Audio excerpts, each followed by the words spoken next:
Hello friends, मारी channel Gujarati में तमारू खूब खूब स्वागत है। आज आपणे बनावा जई रह्या छीए पीઝા पूरी। नाम सांभळता ज छोकराओने तो अर्धी भूख लागी जशे अने एटली टेस्टी बने छे। छोकराओ जो होस्टेल में भणता होय अथवा तो फॉरेन जता होय तो एना माटे आ बेस्ट छे। तमे छुट्टीओमां कंई पण बहार जवाना हो, फरवा जवाना हो तो पण आने लई जवी एकदम बेस्ट छे। बहु ज टेस्टी लागे छे। छोकराओने तो भावशे ज, मोटाने पण एटली ज भावशे। तो अहीं आपणे घऊना लोटथी ज आने बनावशुं एटले एकदम हेल्धी पूरी बनवानी छे। तो अहीं 5 कप भरीने मैं घऊनो जे आपणे रोटली बनावीए ए लोट लीधो छे। एमां 2 टेबलस्पून मीठुं एड करी दईए, 2 चपटी जेटली हळदर एड करवानी छे, 2 टेबलस्पून चीली फ्लेक्स नाखवाना छे અને 3 થી 4 ટેબલસ્પૂન ઓરેગાનો અથવા તો મિક્સ હર્બ્સ તમારી પાસે જે બેમાંથી એક અવેલેબલ હોય એ તમે એડ કરી શકો છો। 2 ટેબલસ્પૂન અહીંયા માખણને મેં પીગાળી લીધું હતું, એડ કરવાનું છે અને 3 ટેબલસ્પૂન ઓલિવ ઓઇલ એડ કરવાનું છે। હવે આ બધું જ એડ કરી અને હાથેથી ચોળીને આ બધું લોટની સાથે મિક્સ કરી દેવાનું છે સારી રીતે। મિક્સ થઈ જાય એટલે થોડું થોડું પાણી એડ કરીને આપણે એકદમ કડક લોટ બાંધવાનો છે। તો જે પૂરી બનાવીએ ને ફરસી પૂરી બનાવીએ ને જે આપણે કડક લોટ બાંધીએ એવો જ લોટ બાંધવાનો છે।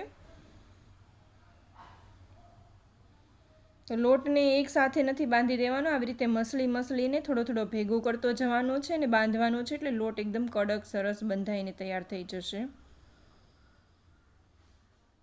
લોટ બંધાઈ જાય એટલે એમાં થોડુંક તેલ એડ કરી અને આવી રીતે મિક્સ કરી અને થોડું કૂણવી લેવાનો છે।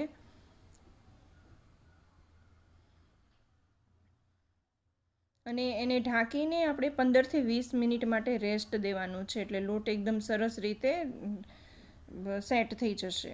હવે ફરીથી થોડું તેલવાળો હાથ કરી અને આપણે આને કૂણવી લેવાનો છે, એકદમ સ્મૂથ કરી લેવાનો છે। તમે લોટનું ટેક્સચર જોઈ શકો છો, ઘણો જ કડક બાંધ્યો છે। હવે આવી રીતે મીડિયમ સાઇઝના રોટલી કરતાં થોડાક નાના એવા લુવા બનાવીને તૈયાર કરવાના છે। તો આપણે એની નાની નાની પૂરી નથી બનાવવાના, મોટી મીડિયમ સાઇઝની રોટલી જ બનાવવાના છીએ, કેમ કે પૂરી નાની નાની બનાવવામાં વણવામાં ઘણો ટાઈમ જાય છે।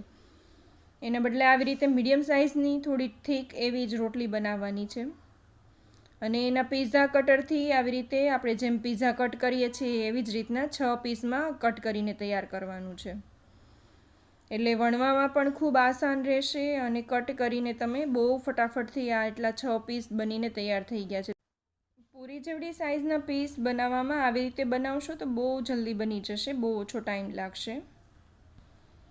તો આવી રીતે એક ડીશમાં આપણે બધા જ પીસ લઈ લઈએ। 2 રોટલીના મેં અહીંયા પીસ કરીને લીધા છે અને તેલ ગરમ કરવા મૂકી દીધું છે।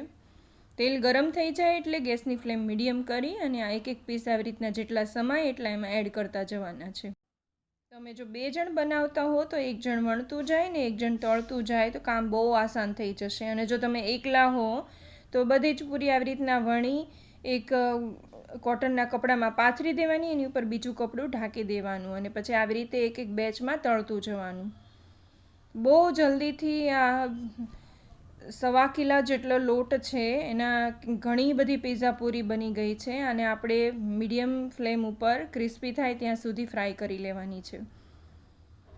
તો આવી ગોલ્ડન બ્રાઉન થાય ત્યાં સુધી આપણે એને ફ્રાય કરી લેવાની છે। છોકરાઓ હોંશે હોંશે ખાશે અને એની સાથે જો તમે કોઈ બી ડીપ બનાવશો ને તો એની સાથે પણ આ પૂરી બહુ સરસ લાગે છે। સાલ્સા સોસ બનાવશો અથવા તો ચીઝ ડીપ બનાવશો અથવા તો તમે બહારથી જ જે મેયોનીઝ આવે છે એ લઈ લેશો, ચીપોટલે સોસ, એની સાથે આ પૂરી બહુ ટેસ્ટી લાગે છે। આ પૂરી તમારે બાળકોને હોસ્ટેલમાં આપવી હોય ને તો એક એરટાઇટ ડબ્બામાં આવી રીતે એક થેલી અંદર ધોયેલી એડ કરી દેવાની। આવી રીતે મોઢું ફેલાવી અને પછી બધી પૂરી આવી રીતના ભેગી કરીને આવી રીતે મૂકી દેવાની, તો એક ડબ્બામાં ઘણી બધી પૂરી સમાઈ જશે। અને થેલી બંધ કરી ડબ્બાને એરટાઇટ બંધ કરી દેવાનો। આ પૂરી 2 મહિના સુધી ખાશે ને તો એવી ને એવી જ રહેશે। તો ફ્રેન્ડ્સ, રેસીપી ગમી હોય તો લાઈક જરૂરથી કરજો અને લાઈક કરો કે ન કરો કોમેન્ટમાં રેડ હાર્ટ જરૂરથી આપજો। ચેનલ હજી સુધી સબસ્ક્રાઈબ ન કરી હોય તો સબસ્ક્રાઈબ જરૂરથી કરી લેજો। Thank you for watching.